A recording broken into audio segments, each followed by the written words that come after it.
ওকে, এই প্রবলেমটা হচ্ছে এখন আমরা হ্যাশ সেট দিয়ে সলভ করব, কারণ সর্টিং করার পর রো হচ্ছে time complexity and space complexity হচ্ছে বেশি আসছে।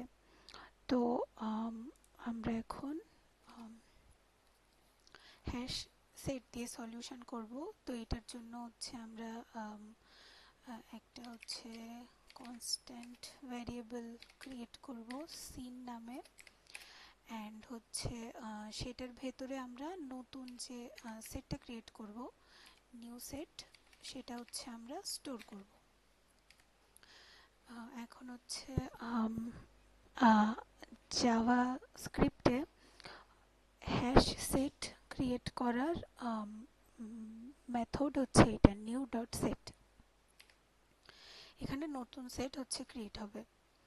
ওকে, তারপর হচ্ছে আমরা একটা কন্ডিশন নিব, যেখানে এই কন্ডিশনের মাধ্যমে আমরা, আচ্ছা কন্ডিশনটা লিখে নিই, ফর const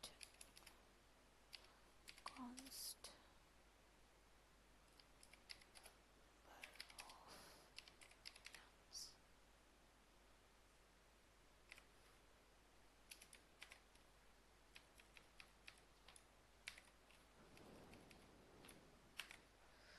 ওকে, এই লুপটা ক্রিয়েট করলাম এই জন্য যে আমরা হচ্ছে যাতে অ্যারের এলিমেন্টগুলো এক এক করে লুপের মধ্যে ঢুকাতে পারি।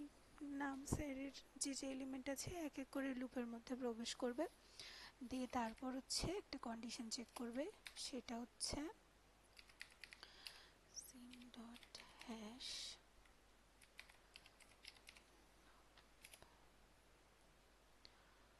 ওকে, তো হচ্ছে এখানে কি করবে, এখানে হচ্ছে আমরা যদি জাভাস্ক্রিপ্টে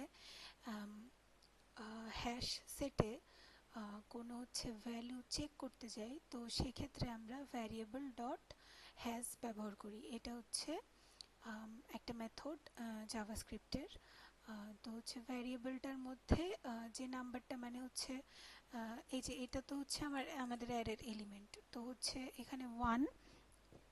ফার্স্টে হচ্ছে এই লুপটা চালালে এই যে হচ্ছে যে সেটটা মানে সেট না, সরি, এখানে হচ্ছে অ্যারের যে এলিমেন্টগুলো আছে, প্রথম এলিমেন্ট ওয়ান হচ্ছে লুপের মধ্যে প্রবেশ করলো। হ্যাঁ, এখন এই ওয়ানটাকে হচ্ছে আমাদের যে নতুন সেট ক্রিয়েট হচ্ছে, এই ওয়ানটা যদি সেটের মধ্যে দেখা যায় বা খুঁজে পাওয়া যায়, তাহলে হচ্ছে ট্রু রিটার্ন করবে।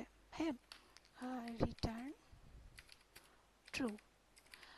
বাট যদি হচ্ছে কি বলে আমাদের এলিমেন্টটাকে এই যখন লুপে প্রবেশ করবে, তখন যখন চেক করবে এই সেটের এলিমেন্টগুলোকে চেক করবে, তো তখন যদি হচ্ছে এলিমেন্টটা না পাওয়া যায়, তাহলে হচ্ছে ওই এলিমেন্টটা আমাদের সেটে অ্যাড হয়ে যাবে। ওকে, হ্যাঁ, এলিমেন্টটা হচ্ছে সেটে অ্যাড হয়ে যাবে। প্রথমত সেটটা ফাঁকা থাকবে। হ্যাঁ, এটা একটা ফাঁকা সেট ক্রিয়েট হলো, ঠিক আছে। দিয়ে প্রথম এলিমেন্টটা এই লুপের মধ্যে গেল, দিয়ে তারপরে হচ্ছে এই যে হ্যাশ হ্যাশ ইউজ করে যে হচ্ছে চেকিং মেথডটা আমাদের এখানে চেক করবে যে হচ্ছে যে সেটটা ক্রিয়েট করা হলো ওর মধ্যে হচ্ছে ওয়ান আছে কিনা। হ্যাঁ, যদি না থাকে তাহলে হচ্ছে অ্যাড করে নেবে। তারপর হচ্ছে টু প্রবেশ করবে। হ্যাঁ, দিয়ে আমাদের সেটের মধ্যে চেক করবে যে হচ্ছে টু সেটের মধ্যে আছে কিনা, কিন্তু আমাদের সেটে তো টু নাই, আমাদের সেটে ওয়ান আছে, যেটা আগে হচ্ছে অ্যাড করা হলো। তো হচ্ছে এটা যেহেতু নাই, তাহলে এটা হচ্ছে অ্যাড করে ফেলবে আম, এই লাইনটা দ্বারা।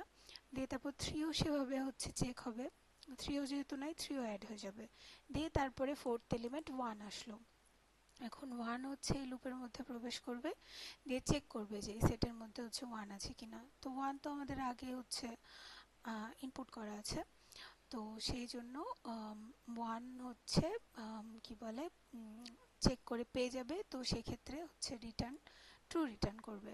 এক্ষেত্রে আর ওই এলিমেন্টটা আমাদের সেটে অ্যাড হবে না, কারণ হচ্ছে হ্যাশ সেট হচ্ছে একটা ইউনিক সেট, মানে এখানে কোনো ডুপ্লিকেট ভ্যালু থাকবে না হ্যাশ সেটে। এখন যদি কোনোটাই ট্রু না আসে তাহলে সেক্ষেত্রে মানে কোনো এলিমেন্টই ডুপ্লিকেট না থাকে তাহলে সেক্ষেত্রে হচ্ছে ফলস রিটার্ন করবে, আদারওয়াইজ হচ্ছে ট্রু রিটার্ন করবে। তো এই ক্ষেত্রে যেহেতু আমাদের 1 দুইবার আছে তো সেক্ষেত্রে হচ্ছে আমরা ট্রু পাচ্ছি অ্যান্সার। এখন আমরা এটা রান করে দেখি, এটা হচ্ছে আমার আগের ইয়াটার কি বলে সর্টিং এর রেজাল্ট দেওয়া ছিল। যাই হোক এখন এটা রান করি। ওকে, এখানে ইরর বলছে। ওকে, এখানে হচ্ছে ডট হবে না, এখানে শুধু নিউ হবে।